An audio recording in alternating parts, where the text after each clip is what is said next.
Hay una casa en Magdalena de Quino, Sonora, que nadie incluye en los recorridos históricos oficiales. Los documentales la mencionan de pasada, como quien señala un dato topográfico sin consecuencias mayores, como si el lugar de nacimiento de un hombre fuera simplemente una coordenada geográfica y no también un depósito de algo mucho más perturbador y mucho más relevante para entender lo que ocurrió décadas después. Los libros de historia repiten la fecha de nacimiento, repiten el nombre del municipio y avanzan sin detenerse, como si ese lugar pequeño y árido del norte de México fuera solo el escenario de un comienzo, y no también, de alguna forma que todavía no se ha podido explicar del todo, el depósito de algo que debería haber cambiado la historia y que alguien se aseguró de que no cambiara. Porque lo que Luis Donaldo Colosio dejó en esa casa, escritos, palabras propias, señales distribuidas en cartas y en conversaciones de las últimas semanas de su vida. Un rastro que un hombre construye cuando entiende que quizás no va a tener la oportunidad de explicarlo en persona más adelante, no era el inventario sentimental de un político en campaña, ni los apuntes de trabajo de alguien que gestiona la agenda de una candidatura presidencial. Era la evidencia de que alguien con acceso directo al corazón del sistema más poderoso de México en el siglo XX había llegado a una conclusión que debería haber resultado imposible. La conclusión de que ese mismo sistema, el que lo había creado, el que lo había elegido, el que le había dado el micrófono y la tarima y el respaldo institucional de 70 años de poder ininterrumpido, ese sistema lo iba a matar. Y el 23 de marzo de 1994, en un mitin multitudinario en la colonia Lomas Taurinas de Tijuana,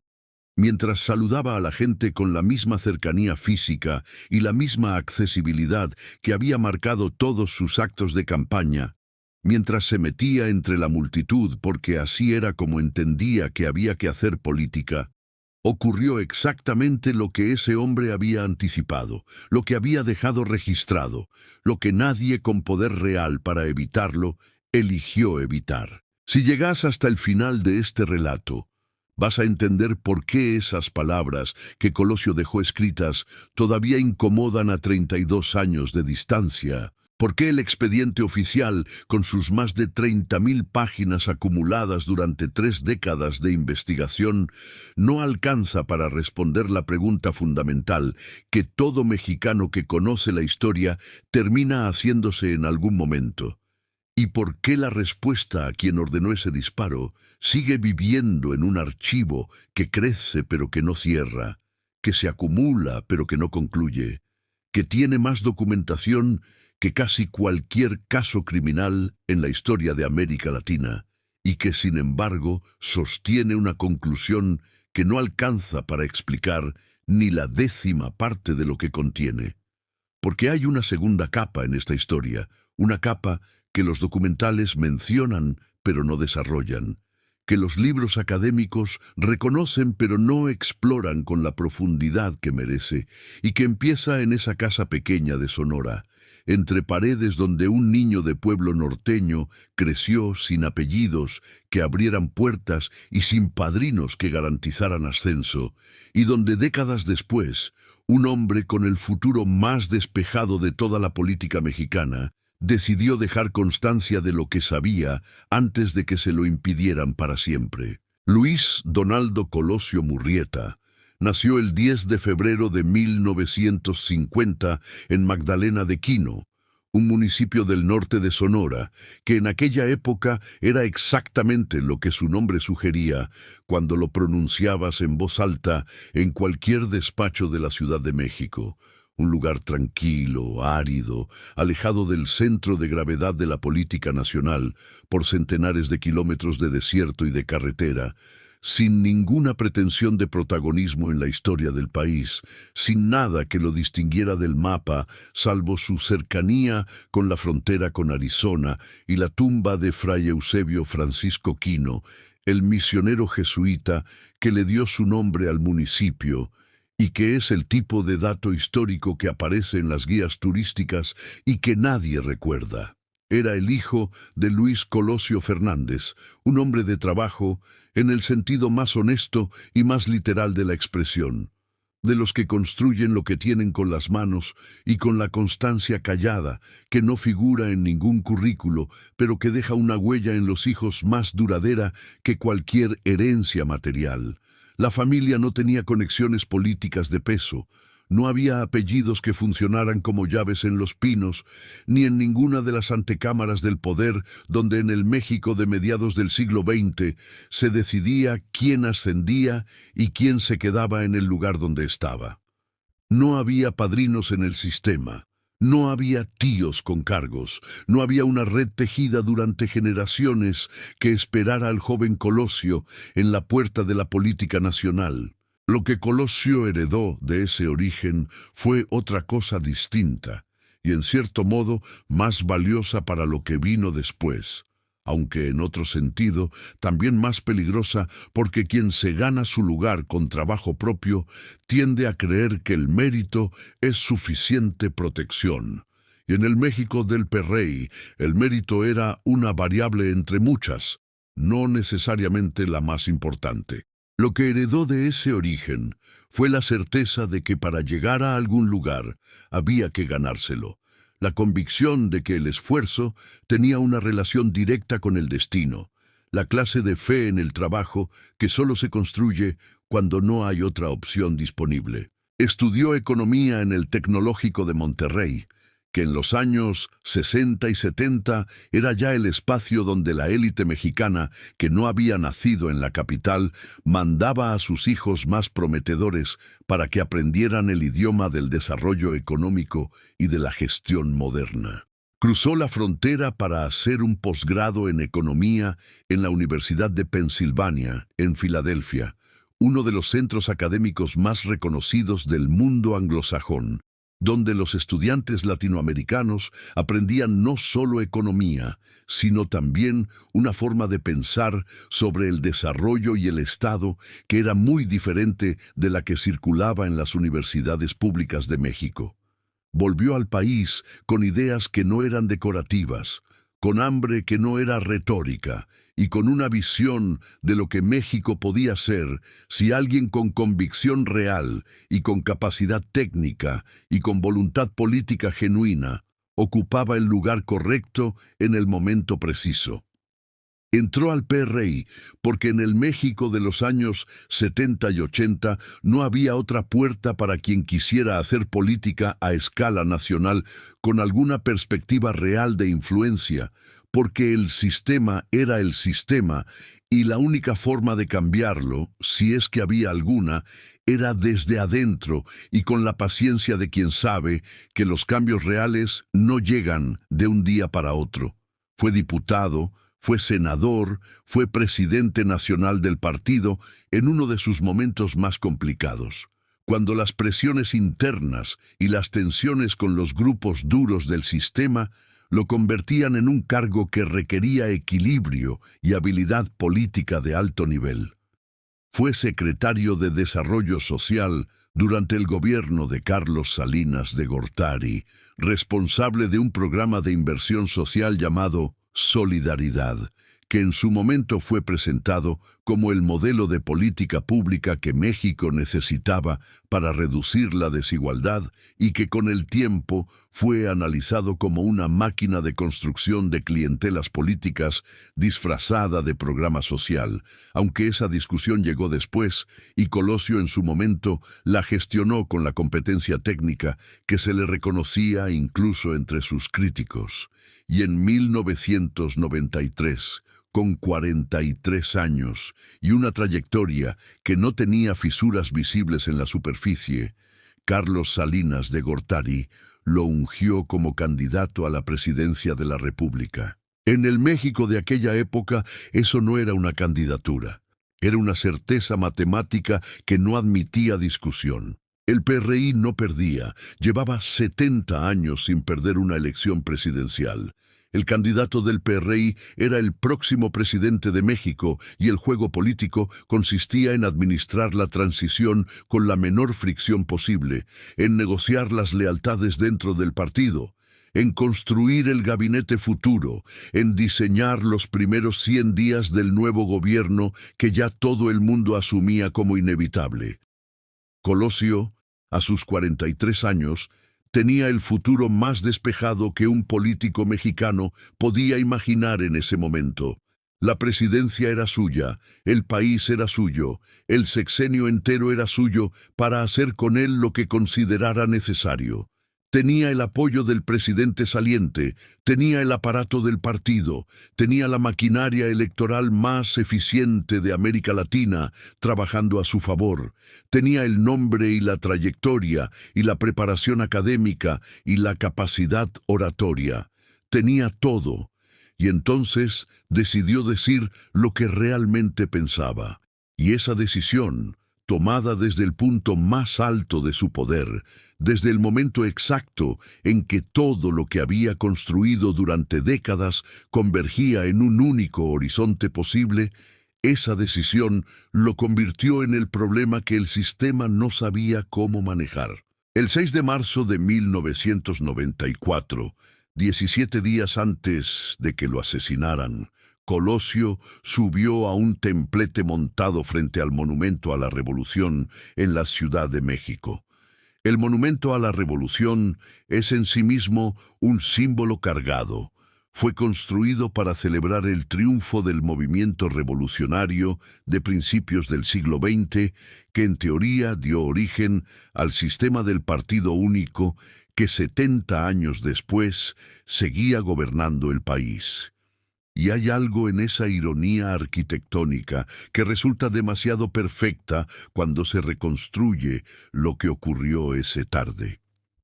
El acto había sido organizado como un mitin de campaña de escala mayor, con miles de personas convocadas, con cámaras de todos los medios nacionales, con toda la maquinaria visual y logística del PRI funcionando a plena velocidad.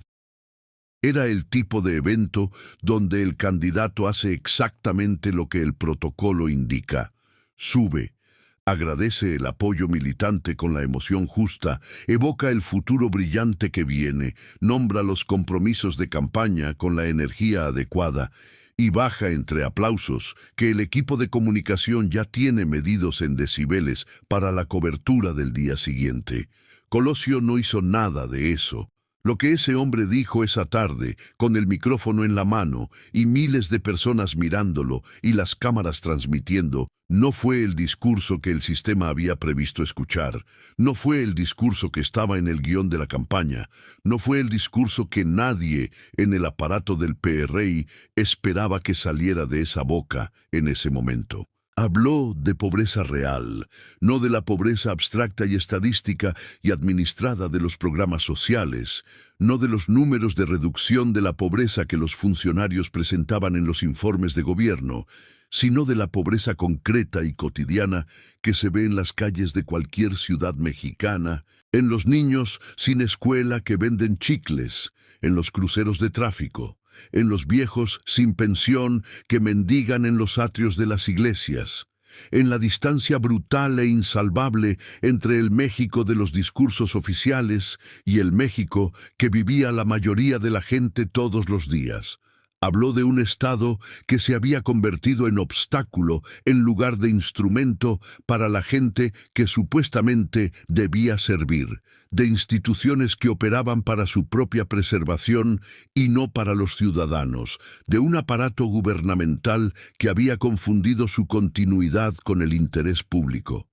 Habló de un país con hambre y con sed de justicia que merecía algo más que las respuestas prefabricadas de siempre, que merecía honestidad en lugar de retórica, que merecía ser tratado como adulto en lugar de como cliente de un sistema de favores que se pagaban con lealtad electoral. Y dijo algo que para quien entendía el lenguaje del poder en el México de 1994, sonó con una claridad que cortaba el aire, sonó como una declaración de independencia pronunciada desde el centro mismo del poder que supuestamente lo sostenía. Pidió un México donde el gobierno rinda cuentas de verdad,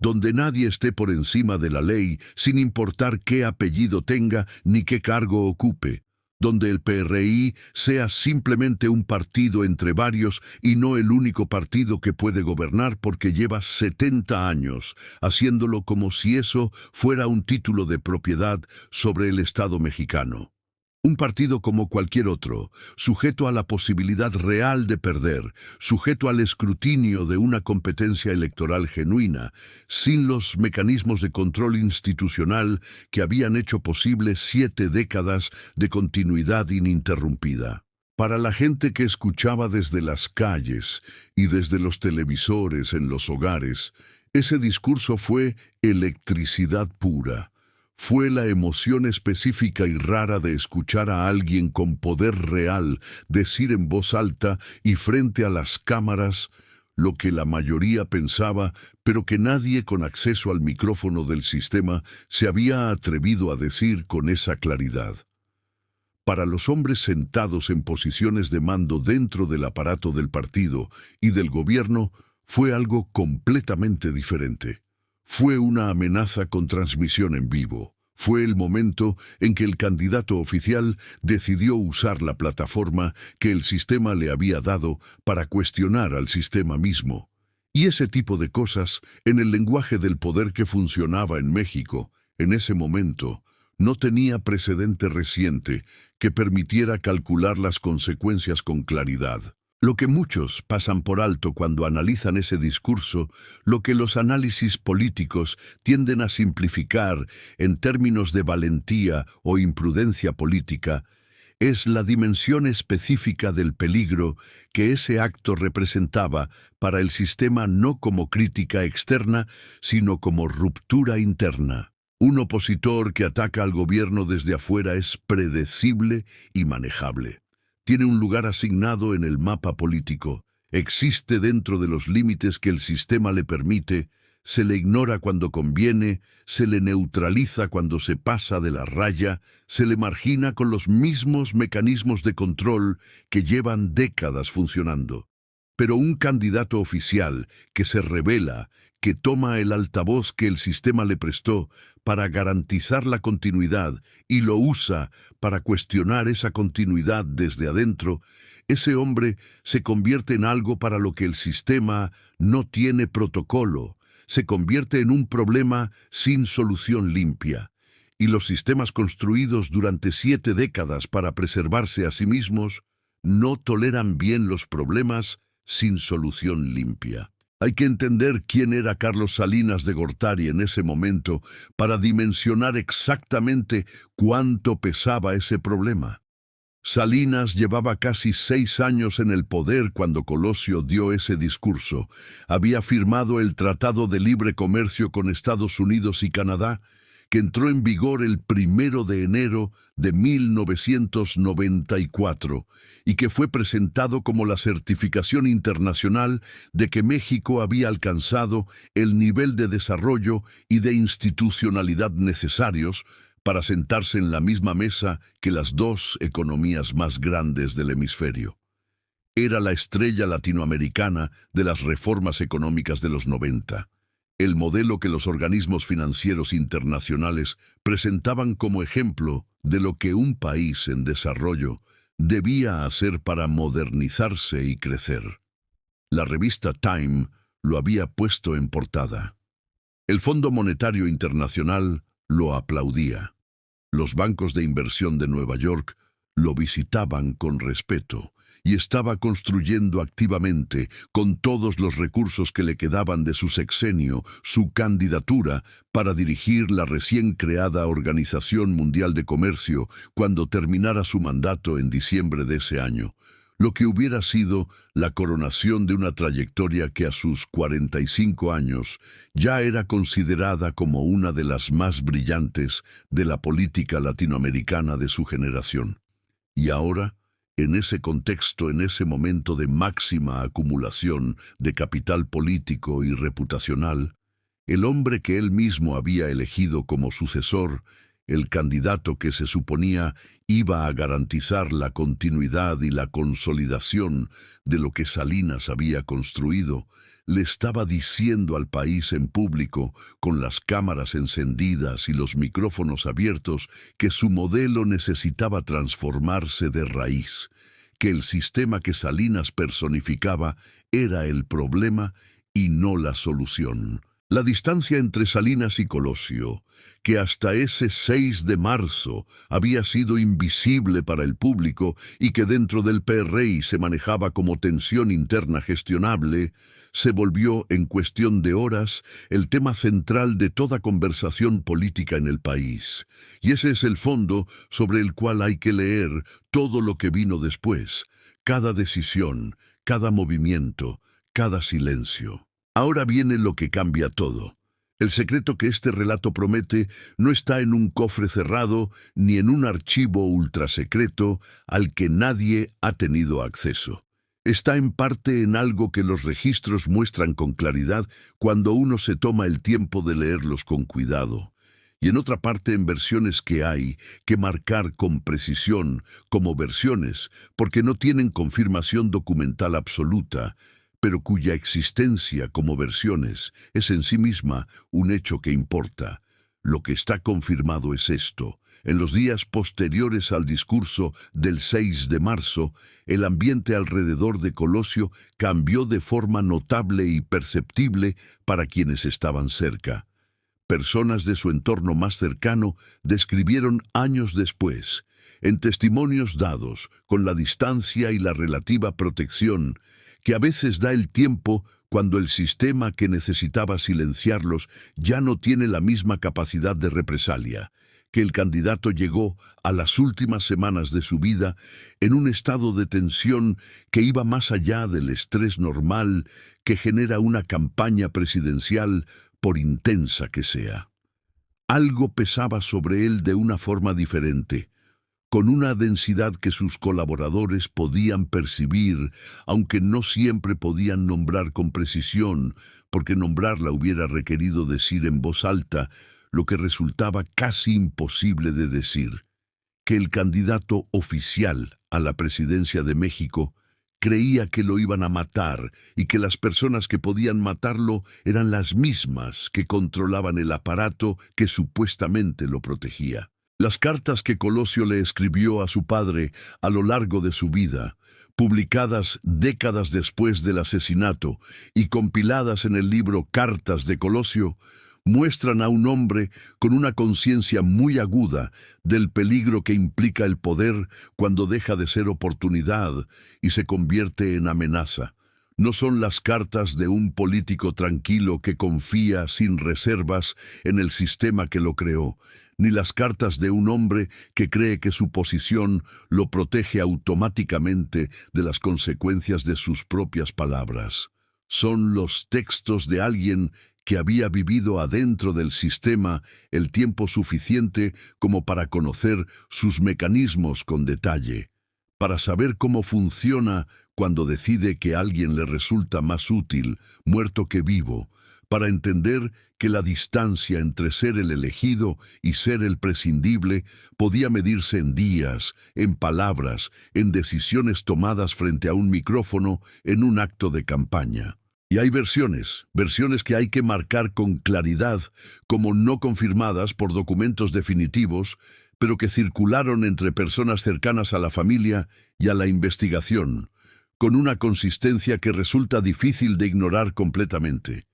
De que en esas últimas semanas Colosio hizo algo más concreto que escribirle cartas a su padre desde la distancia. Hay quienes sostienen que dejó en Magdalena de Quino, en esa casa que era su punto de origen y también su refugio, cuando necesitaba estar fuera del radar de la campaña y del sistema que la supervisaba. Documentos o notas en los que registró lo que sabía, lo que sospechaba, lo que veía moviéndose en su contra, lo que temía que ocurriera si esos movimientos llegaban a su conclusión lógica. Y hay versiones, igualmente marcadas como no verificadas en todos sus puntos, de que la noche anterior al acto en Lomas Taurinas, Colosio llamó a Diana Laura Riojas, su esposa, y le dijo algo que ella reveló en entrevistas realizadas años después del asesinato. Si algo me pasa, busca en Magdalena. Ahí está todo.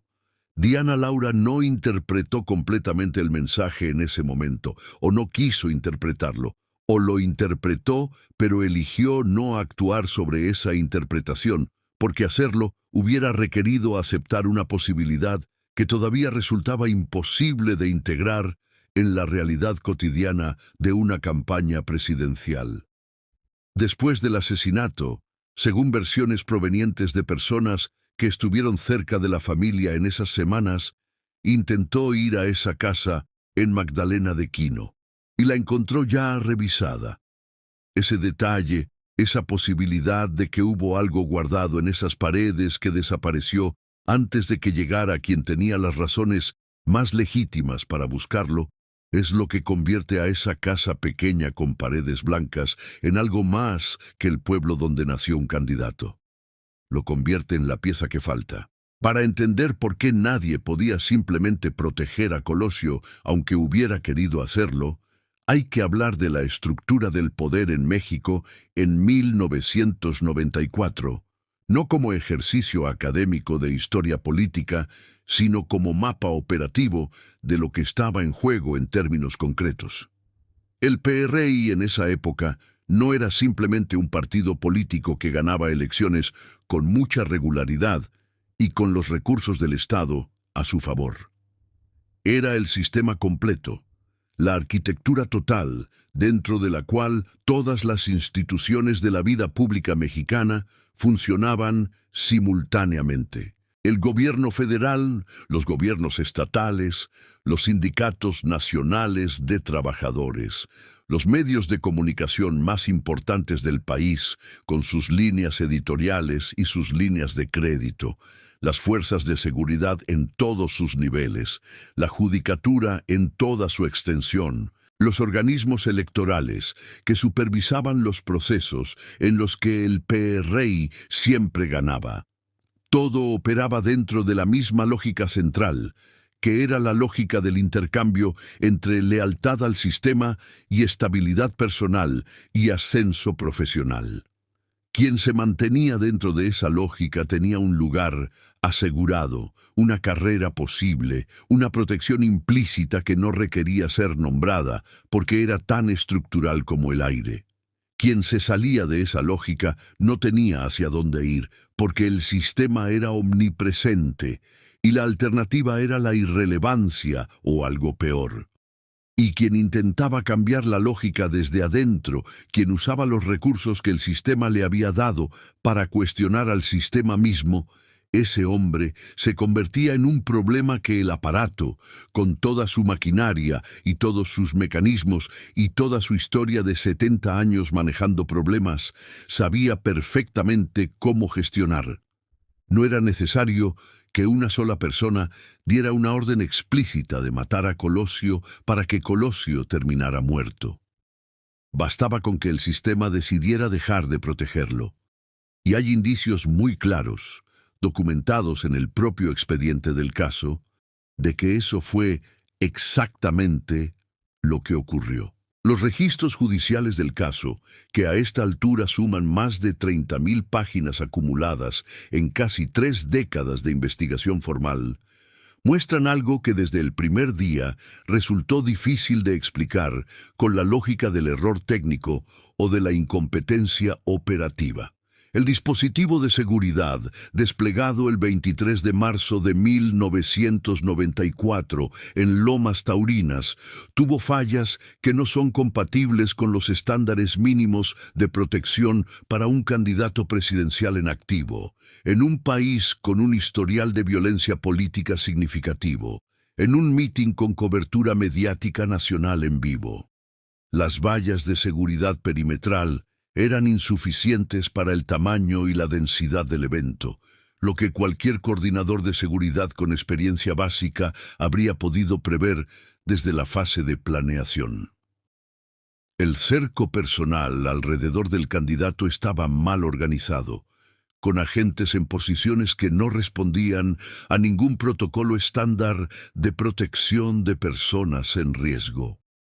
Los agentes de seguridad no tenían comunicación efectiva entre sí, lo que en un evento de esa magnitud y con ese nivel de exposición mediática resulta difícil de atribuir a descuido casual. Y Mario Aburto Martínez, el hombre que disparó, llegó hasta menos de 1 metro del candidato presidencial en medio de una multitud apretada, en un evento transmitido en vivo por todos los medios nacionales, con un arma en la mano, sin que nadie lo detuviera. Para que eso ocurra en ese contexto específico, tienen que fallar muchas cosas al mismo tiempo, y la coincidencia perfecta de todas esas fallas en un único evento empieza a parecerse mucho menos a una cadena de accidentes simultáneos y mucho más a una decisión que alguien tomó en algún momento del proceso de planeación del operativo. La versión oficial del caso empezó a hacer agua no solo por las condiciones del operativo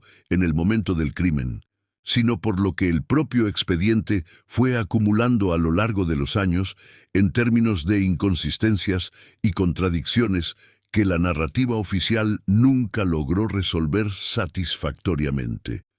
En 2019, gracias a una solicitud de acceso a la información presentada por Mexicanos contra la Corrupción y la Impunidad, el Consejo de la Judicatura Federal revocó la clasificación de reserva que había mantenido gran parte del expediente fuera del alcance público durante décadas,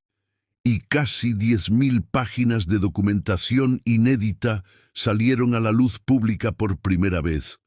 revelando no una conspiración claramente dibujada con nombres y fechas y firmas en documentos incriminatorios, sino algo más incómodo que eso: contradicciones, inconsistencias sistemáticas, líneas de investigación que se abrieron y se cerraron sin seguimiento aparente, testimonios que apuntaban en direcciones que la investigación oficial nunca siguió con la profundidad que ameritaban. Entre esos documentos había algo muy concreto y muy perturbador: declaraciones de Mario Aburto hechas durante su proceso judicial, en las que el asesino convicto mencionaba el nombre de Carlos Salinas de Gortari. Hay que ser muy preciso aquí, porque la precisión no solo importa en términos legales, sino también en términos de honestidad intelectual. Una declaración de Aburto no es evidencia judicial suficiente para condenar a nadie. Un hombre que lleva décadas en prisión, que ha modificado su versión de los hechos en múltiples ocasiones, cuya credibilidad como testigo es como mínimo compleja, no puede ser la fuente única de una conclusión de esa gravedad. Pero lo que sí es un hecho verificable y documentado, un hecho que no requiere especulación, sino simplemente lectura de los registros disponibles, es que esas declaraciones existían desde hacía décadas, que estaban en el expediente desde mucho antes de 2019, que habían sido clasificadas con la misma decisión administrativa que mantuvo el resto de la documentación fuera del alcance público, que permanecieron fuera del debate durante 25 años, y que cuando finalmente salieron a la luz no hubo ninguna consecuencia institucional de ningún tipo. Ninguna investigación se reabrió, ningún fiscal anunció nuevas diligencias. El expediente oficial siguió cerrado con la misma conclusión que tenía antes: un hombre solo, sin estructura de apoyo, sin instrucciones de nadie. Ese mecanismo de respuesta institucional ante evidencia incómoda, esa capacidad del sistema para absorber lo que debería perturbarlo y seguir funcionando como si nada, es en sí mismo uno de los datos más reveladores del caso. Hay un episodio dentro del expediente que casi nunca aparece con la claridad que merece en los análisis del caso, y que vale la pena examinar con detenimiento, porque su cronología es elocuente de una forma que no requiere especulación adicional. En el año 2000, el último fiscal especial designado para el caso Colosio, Luis Raúl González Pérez, presentó su conclusión final después de meses de trabajo. No existían evidencias sólidas para señalar a nadie, más allá de Mario Aburto, como único autor intelectual y ejecutor del crimen. El gobierno federal cerró formalmente el caso. Esa conclusión se presentó como el resultado de una investigación exhaustiva y profesional, y como la respuesta definitiva a una pregunta que el país había estado haciéndose durante 6 años. Una semana antes de presentar esa conclusión, el mismo fiscal se había reunido con Carlos Salinas de Gortari en la residencia oficial de Los Pinos. La razón declarada de esa reunión, según lo que se reportó en su momento, era mostrarle al expresidente el análisis de un video en el que el propio fiscal reconocía que podían advertirse indicios de que al menos 7 personas habían participado de forma coordinada en el operativo de ese día, en una formación que el fiscal describió como una disposición en diamante alrededor del candidato, 7 individuos moviéndose de forma coordinada y con propósito claro en el entorno inmediato de Colosio en los momentos previos al disparo. Una semana después de esa reunión entre el fiscal y el expresidente, la conclusión oficial es que no hay evidencia de nadie más que el asesino solitario. Esa secuencia de eventos, la del fiscal que detecta 7 personas coordinadas y una semana después entrega una conclusión de asesino único, está en el registro público y documentado del caso. No es especulación, es cronología. Y la pregunta que genera, la pregunta sobre qué ocurrió entre esa reunión en Los Pinos y esa conclusión presentada 7 días después, es exactamente la pregunta que el expediente oficial, con sus 30.000 páginas, nunca responde. El expediente fue clasificado como reservado hasta 2035. Hay que detenerse en ese número y dejarlo resonar un momento.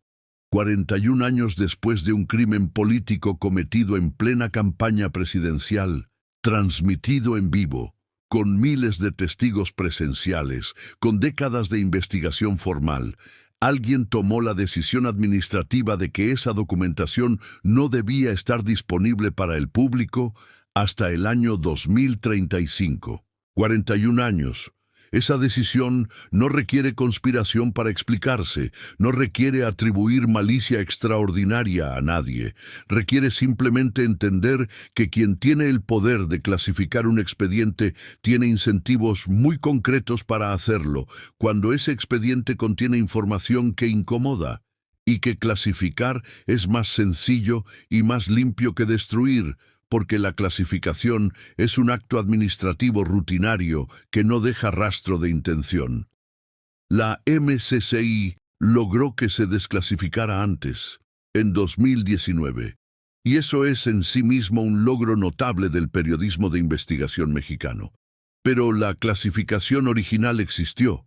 y su mera existencia como decisión tomada por alguien en algún momento del proceso es un dato sobre la relación del sistema con ese expediente específico. El documental Los asesinos de Colosio, producido por HBO Max y estrenado en 2026, 32 años después del crimen,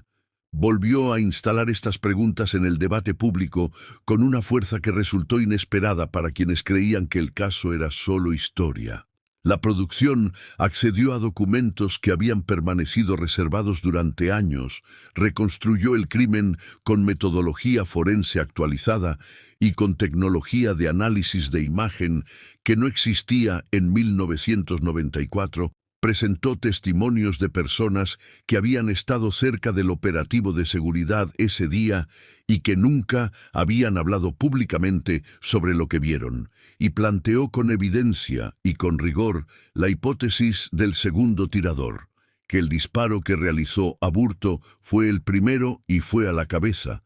pero que el impacto que finalmente resultó letal desde el punto de vista médico se produjo cuando el candidato ya estaba en el suelo, y que ese segundo disparo podría corresponder a alguien que no figura en ninguno de los registros oficiales, a alguien que aprovechó el caos del momento y la confusión del operativo para acercarse sin ser identificado. Esa posibilidad, la de que había algo más en Lomas Taurinas ese día, además de un hombre con un arma y una motivación personal, es la fisura que el expediente oficial nunca pudo cerrar del todo en 3 décadas. Y el documental la documenta con una solidez que resultó incómoda para la narrativa institucional que había sobrevivido intacta desde el año 2000. En 2024, al cumplirse 30 años del asesinato, el caso volvió a los titulares de una forma adicional y completamente diferente.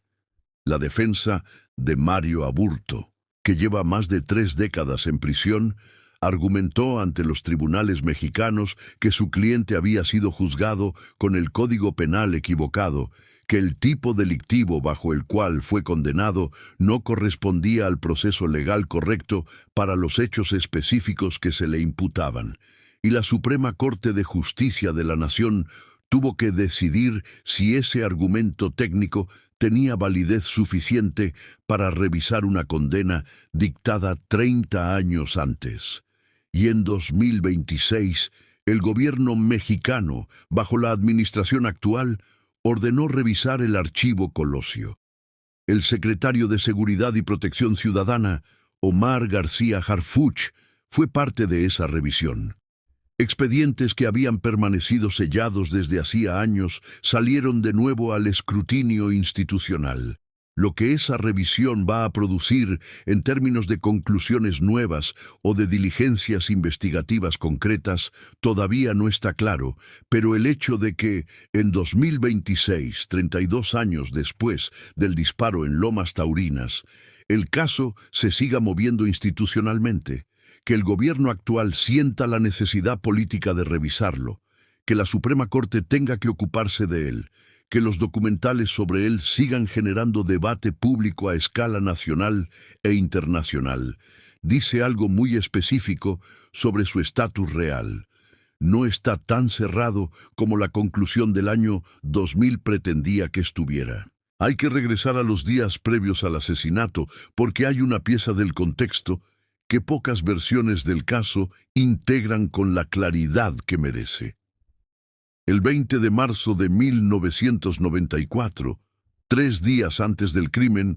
en la Ciudad de México, tuvo lugar un encuentro entre Colosio y Manuel Camacho Solís, que hasta ese momento había sido el otro nombre fuerte dentro del PRI como posible candidato presidencial y que había generado meses de tensión interna dentro del partido porque muchos actores relevantes dentro del sistema creían genuinamente que Camacho era la opción más competente o la más conveniente para el siguiente sexenio. Esa tensión entre Colosio y Camacho había funcionado durante meses como una fuente de incertidumbre que mantenía a ambos hombres en una situación de competencia interna implícita, y hay quien dice, y esto hay que marcarlo claramente como versión sin consenso documental, que mientras esa tensión existía, el sistema tenía razones para mantener a ambos con vida y dentro del juego político, porque la competencia entre ellos era un mecanismo de control que el sistema podía gestionar. La noche del 20 de marzo, los dos hombres se reunieron en casa de Luis Martínez, y Camacho acordó públicamente que no buscaría la candidatura, que apoyaría a Colosio, que la disputa interna había terminado. Para mucha gente eso fue una señal de alivio, la señal de que las aguas internas del partido se habían calmado y de que la campaña podía concentrarse en la recta final. Pero hay versiones de que ese acuerdo, lejos de tranquilizar las cosas para Colosio, simplificó algo que hasta entonces había resultado complicado de resolver,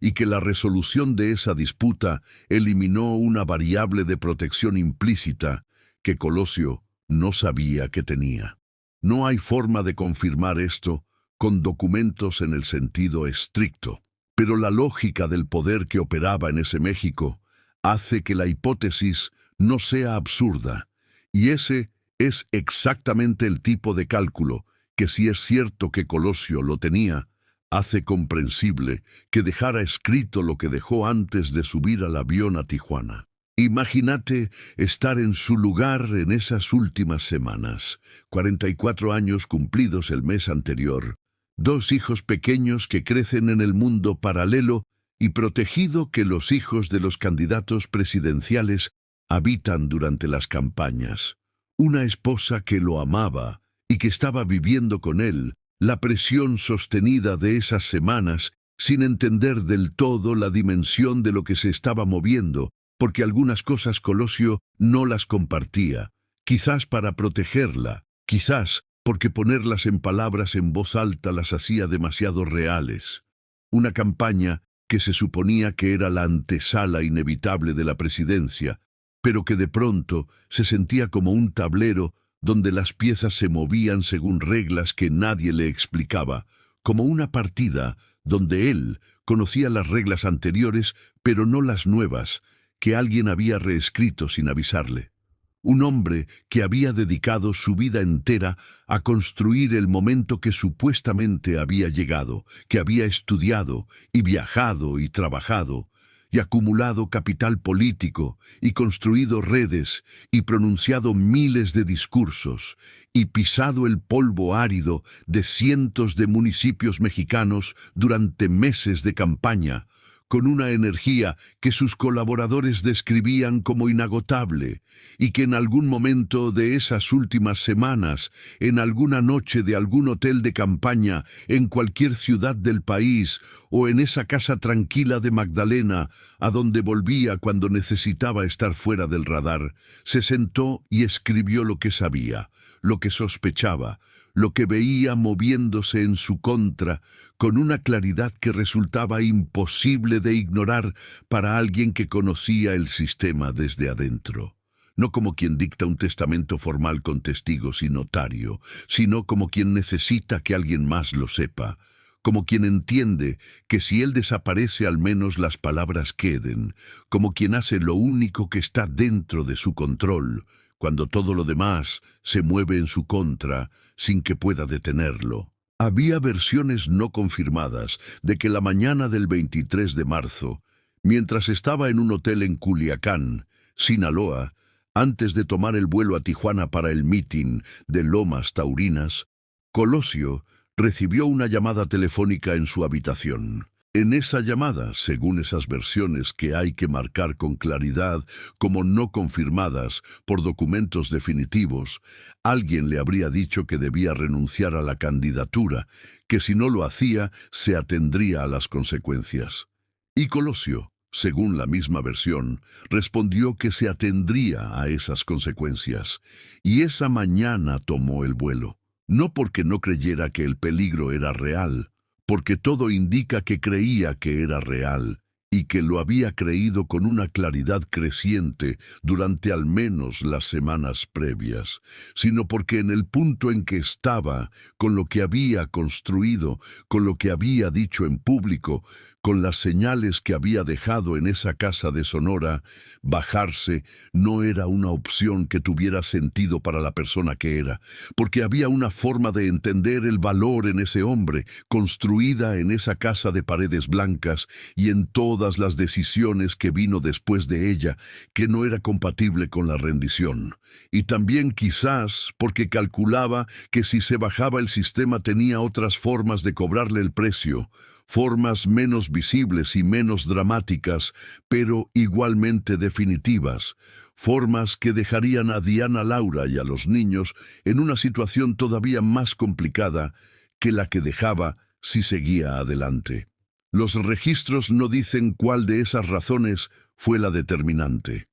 Probablemente eran varias mezcladas de una forma que ni el propio Colosio podía separar con claridad, porque así funciona el pensamiento de una persona real atrapada en una situación sin salida perfecta, no con la claridad narrativa que el relato histórico le atribuye después, sino con la confusión y el miedo y la determinación coexistiendo de forma simultánea en el mismo espacio. En las semanas que siguieron al asesinato, el sistema mexicano actuó con una velocidad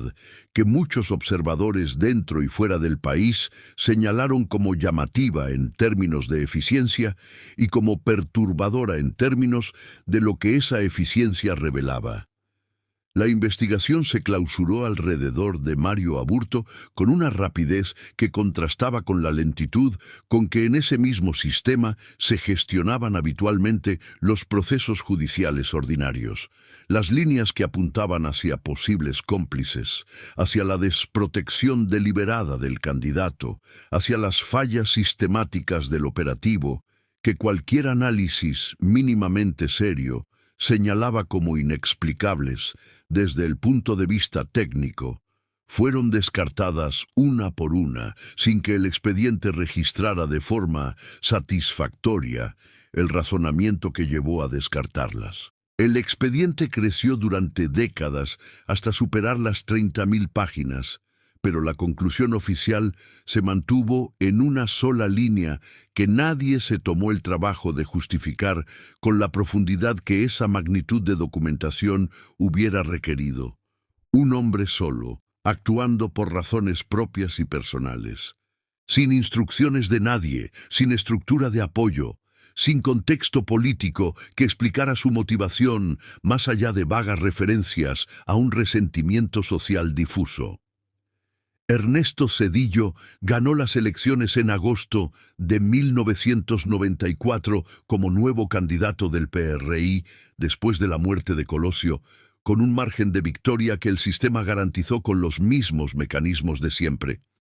Carlos Salinas terminó su sexenio en diciembre de ese año, entregó el poder y se fue a vivir al exterior, primero a Irlanda, después a otros países, con la discreción de alguien que sabe que quedarse en México, con el modelo económico colapsando en tiempo real, y con las preguntas sobre su hermano Raúl, acumulándose, no era la opción más prudente. Su hermano Raúl Salinas de Gortari fue detenido en 1995, acusado de enriquecimiento ilícito de origen inexplicable y de presunta participación en el asesinato de José Francisco Ruiz Massieu, secretario general del PRI y cuñado del expresidente, que había sido asesinado en la Ciudad de México en septiembre de 1994, apenas 6 meses después de Colosio, con un nivel de impunidad en el crimen que reforzó la sensación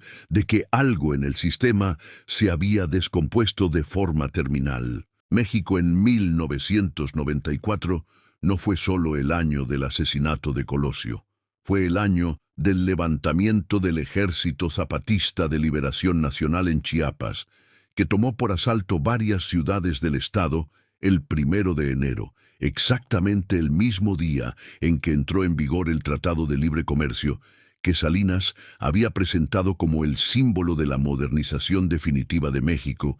y esa coincidencia no fue casual, porque los zapatistas la eligieron deliberadamente para demostrar que la modernización que Salinas vendía al mundo tenía un lado que sus discursos no mostraban, el lado de millones de personas en condición de pobreza extrema, sin tierra, sin servicios básicos, sin acceso real a las instituciones, sin voz en las decisiones que determinaban sus vidas. Fue el año de la crisis del peso en diciembre, el colapso del modelo económico salinista que en días destruyó el ahorro de millones de familias de clase media mexicana y reveló que parte del crecimiento de esos años había sido sostenido con maquillaje contable, con deuda externa mal administrada, con una sobrevaluación del tipo de cambio que era insostenible y que todo el aparato oficial había negado hasta el último momento. 4 fracturas simultáneas en un solo año, 4 rupturas en el tejido del sistema que había funcionado sin interrupciones visibles durante 7 décadas. Y Colosio en ese contexto no era solo un candidato asesinado, era el símbolo de la fractura más profunda y más imposible de administrar narrativamente. El hombre que desde adentro del sistema, con el respaldo institucional de ese mismo sistema, había intentado señalar en voz alta lo que no funcionaba y que el sistema había eliminado antes de que pudiera intentar cambiarlo desde el poder real. Eso dejó en la política mexicana una herida que tardó décadas en ser nombrada con claridad, no solo como duelo por una persona específica, sino como evidencia concreta y pública de que el sistema tenía la capacidad y la voluntad de eliminar físicamente a quien intentara cambiarlo desde adentro cuando ese intento llegaba demasiado lejos. Hay algo que conecta todo esto con el silencio. El silencio alrededor del caso Colosio no fue un fenómeno espontáneo ni un accidente de la memoria colectiva. Fue un fenómeno con mecánica propia, con varias capas que operaban de forma simultánea y que se reforzaban mutuamente de una manera que hacía muy difícil que ninguna de ellas fallara de forma aislada. Había personas en el entorno de la campaña, en las estructuras de seguridad que fallaron ese día, en las instituciones que investigaron el caso, que sabían cosas específicas y concretas que no dijeron, y no todas callaron por las mismas razones ni con el mismo cálculo. Algunas callaron por miedo físico real y bien fundado. El México de 1994 y los años que siguieron al asesinato no fue un contexto amable para los testigos incómodos de crímenes con implicaciones políticas de esa magnitud. Y hay registros de personas relacionadas con la investigación que murieron en circunstancias que los medios señalaron como sospechosas, sin que ninguna investigación formal llegara a una conclusión satisfactoria sobre esas muertes. No vamos a inventar conexiones que no están probadas con la solidez necesaria, pero el patrón de muertes vinculadas al entorno del caso durante los años posteriores es lo suficientemente documentado como para que el miedo de los testigos sea una explicación racional, no paranoica, perfectamente consistente con el contexto en que esas personas existían. Otras callaron porque sus carreras y sus posiciones dentro del sistema dependían de ello, porque el PRI, en proceso de desgaste, seguía siendo lo suficientemente poderoso como para destruir la trayectoria profesional de quien se pusiera en su contra en un caso de esa sensibilidad. Y muchos de los que sabían algo calcularon correctamente que tenían más que perder hablando que callando. Y había personas que callaron porque el silencio era simplemente la forma en que ese mundo funcionaba, no como traición activa a la verdad, sino como la normalidad aprendida durante décadas de operar dentro de un sistema donde la lealtad implícita era el precio de la membresía. Esos tres tipos de silencio, el del miedo físico, el del cálculo de conveniencia y el de la cultura normalizada de la opacidad, son los que le dieron al caso Colosio su durabilidad como misterio sin resolución efectiva. No hubo un único acuerdo formal de silencio entre conspiradores que firmaron un pacto. Hubo tres mecanismos diferentes que convergían en el mismo resultado sin necesitar coordinación explícita, que es exactamente lo que hace que los mecanismos de impunidad sistémica sean tan difíciles de probar y de desmantelar. Y eso vale la pena entenderlo con cuidado, porque esos tres mecanismos no son exclusivos del México de 1994, no son una peculiaridad de la política latinoamericana de los 90, no son algo que pertenece exclusivamente a ese tiempo y a ese lugar, y que terminó cuando el PRI perdió la presidencia en el año 2000. El silencio del miedo físico existe en cualquier contexto donde hablar tiene consecuencias físicas o económicas graves y reales para quien lo hace. El silencio del cálculo de conveniencia existe en cualquier institución donde la lealtad corporativa pesa más que la obligación de decir la verdad en situaciones difíciles. El silencio de la cultura normalizada, de la opacidad, existe en cualquier sistema donde guardar información incómoda se ha normalizado como práctica rutinaria de funcionamiento. Cuando los tres operan al mismo tiempo en torno a un mismo evento, el resultado es exactamente lo que pasó con el caso Colosio. Décadas de preguntas sin respuesta, un expediente enorme que no cierra, una verdad que circula en pedazos, nunca completa, nunca del todo verificable, siempre lo suficientemente fragmentada como para que la versión oficial pueda mantenerse en pie sin necesidad de ser convincente. Cuando reconoces ese mecanismo, podés nombrarlo, podés identificarlo cuando aparece con otro traje en otro contexto, podés hacer las preguntas correctas en lugar de aceptar la conclusión que alguien decidió que era suficiente para cerrar el expediente y pasar a otra cosa. El precedente que el asesinato de Colosio instaló en la política mexicana es quizás la consecuencia más duradera y más difícil de medir de todo lo que ocurrió en 1994. Si sos un político dentro del sistema en 1995, en 1997, en 1999, y decidís que querés empujar por cambios reales desde adentro de las instituciones que controlás, la historia de Colosio está ahí, fresca, sin resolver, como recordatorio tangible y permanente de lo que puede costar salirse de los límites que el poder ha marcado. No hace falta que nadie te amenace directamente. No hace falta que alguien golpee tu escritorio y te diga en términos explícitos lo que le pasó al último que intentó lo que vos estás pensando intentar. El precedente existe, y los precedentes, cuando son tan brutales y tan visibles y tan sistemáticamente irresueltos, hacen su trabajo de disuasión solos, en silencio, durante generaciones, sin necesitar repetirse ni ser actualizados. Eso es el poder en su forma más sofisticada y más eficiente, no el poder que grita amenazas en reuniones privadas, no el poder que necesita hacer demostraciones frecuentes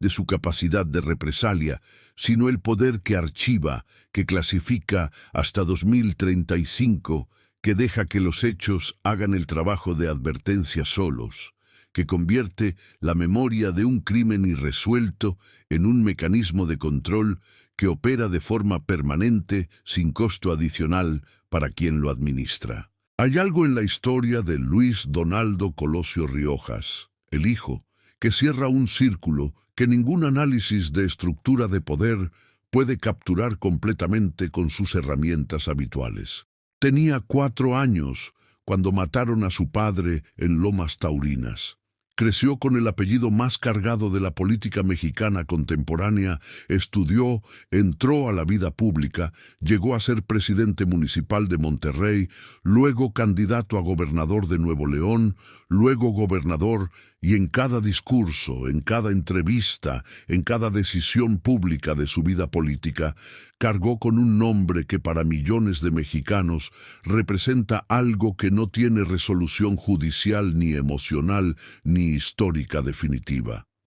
No es victimismo describir eso, es reconocer la dimensión real y concreta de lo que significa crecer como hijo de un crimen político sin justicia, con un apellido que es simultáneamente un escudo y una pregunta abierta permanente, con un padre que se convirtió en símbolo antes de que el hijo pudiera tener recuerdos propios de él, y sin embargo siguió, construyó su propio camino con el apellido, y a pesar del apellido, y a través del apellido, que no es lo mismo que decir que aprovechó el apellido como trampolín, porque los trampolines dan impulso sin peso, y el apellido Colosio en la política mexicana tiene tanto peso como impulso. Lo que eso dice sobre la tenacidad humana y sobre la relación entre herencia y destino es algo que ningún expediente puede documentar,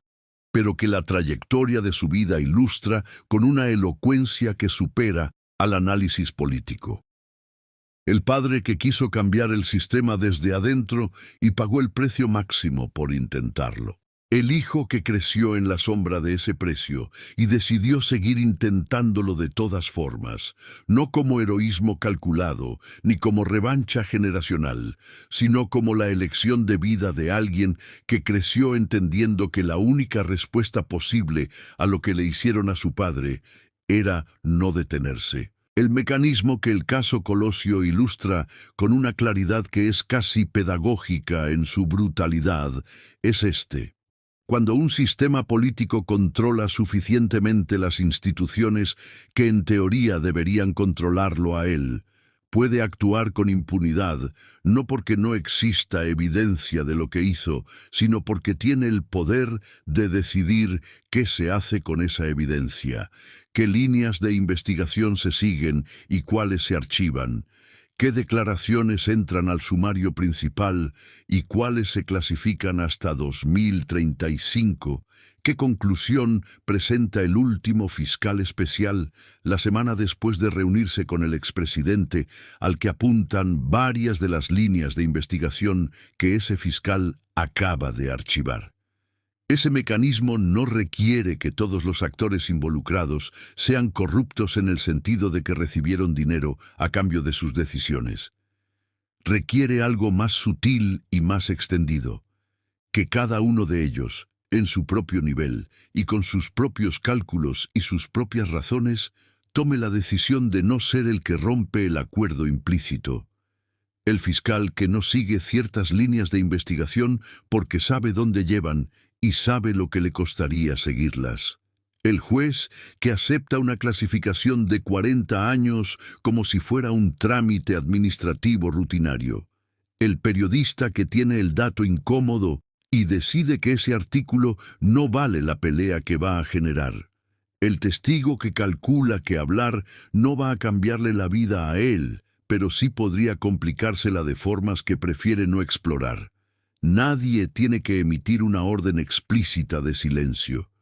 El sistema produce silencio solo cuando sus incentivos están bien calibrados, y en el México de esos años, esos incentivos estaban calibrados con una precisión que en retrospectiva resulta casi técnica en su eficiencia. Y eso es exactamente lo que hace que la historia de Colosio siga siendo relevante hoy, en 2026, no como arqueología política de los años 90, ni como reminiscencia nostálgica de un México que ya no existe, sino como mapa operativo de un mecanismo que sigue funcionando en distintos contextos y con distintos actores, pero con la misma lógica de fondo. Ese mecanismo existe en México y existe en otros países y existe en instituciones que no son necesariamente estatales. Y existe en contextos que no son necesariamente políticos. Y reconocerlo, poder nombrarlo cuando aparece, poder hacer las preguntas correctas, en lugar de aceptar la conclusión prefabricada que alguien decidió que era suficiente. Eso no garantiza que el caso Colosio se resuelva en algún momento futuro.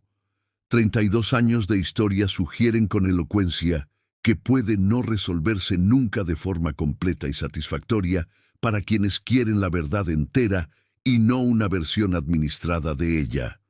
Pero entender el mecanismo ya es algo concreto, ya es una herramienta, ya es una forma de no ser únicamente receptor pasivo de lo que el sistema decide que es suficiente para que el expediente se archive y el país avance. La casa en Magdalena de Quino sigue en pie, pequeña, con sus paredes blancas y su silencio de pueblo norteño, con el nombre del hombre que nació ahí puesto en una placa que los turistas visitan y fotografían, con su tumba en el panteón local donde sus amigos de infancia van a dejarle flores cada 23 de marzo, con la puntualidad de quien cumple un compromiso que no requiere explicación, y con el peso de lo que ese hombre dejó guardado adentro o de lo que alguien se llevó antes de que llegara quien tenía las razones más legítimas para buscarlo. Ese peso no desaparece con los años, se acumula, Y lo que queda cuando terminan los documentales y se cierran los libros y se archivan las audiencias judiciales y se apagan las cámaras que cubrieron los 30 aniversarios y los 32 aniversarios y todos los aniversarios intermedios, lo que queda después de todo eso es una pregunta que no vive en el expediente. Vive en la decisión que tomamos cuando entendemos lo que puede costar decir la verdad en voz alta frente a quien tiene el poder de silenciarla. Al final, Luis Donaldo Colosio tomó una decisión que le costó todo. No la tomó de forma impulsiva, ni de forma inconsciente, ni de forma ignorante de sus posibles consecuencias. La tomó desde el punto más alto de su poder, en el momento exacto en que podía haberlo elegido todo diferente, con la información suficiente para saber lo que arriesgaba y con la claridad de alguien que había vivido adentro del sistema el tiempo suficiente como para conocer sus mecanismos sin ilusiones. Decidió que decir lo que pensaba desde el micrófono que el sistema le había dado era más importante que preservar la posición que ese mismo sistema le había construido durante décadas, y en los días que siguieron a esa decisión, dejó señales de que sabía lo que se movía en su contra. Las dejó en palabras escritas, en cartas, en conversaciones con personas cercanas, en el rastro que un hombre construye cuando entiende que quizás no va a tener la oportunidad de explicarlo en persona más adelante, cuando las palabras escritas se convierten en la única forma de que algo sobreviva a lo que viene. Ese rastro no cambió el desenlace.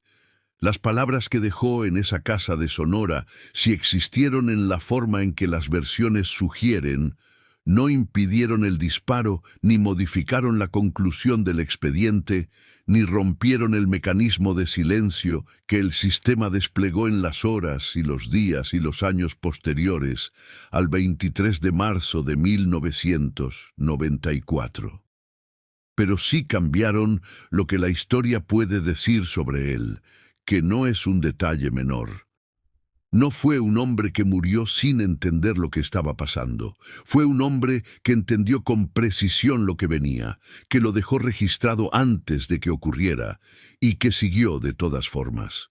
Porque retroceder equivalía a perder no la candidatura, sino la certeza más fundamental que había construido en esa casa de paredes blancas desde que era un niño. La certeza de que para llegar a donde valía la pena llegar, había que ganárselo, y que ganárselo a veces cuesta exactamente lo que no estás dispuesto a aceptar que podría costar cuando todavía estás empezando a construirlo. Los secretos no se quedan en las paredes de una casa en Sonora, se quedan en las decisiones que tomamos cuando entendemos, con la información que tenemos disponible en ese momento y con el tiempo que ese momento nos da para procesar lo que puede costar decir la verdad. Esa es la lección del caso Colosio que ningún expediente clasifica y ninguna conclusión oficial puede archivar. Y esa lección, 32 años después del disparo en Lomas Taurinas, sigue estando tan activa y tan relevante y tan incómoda como el primer día.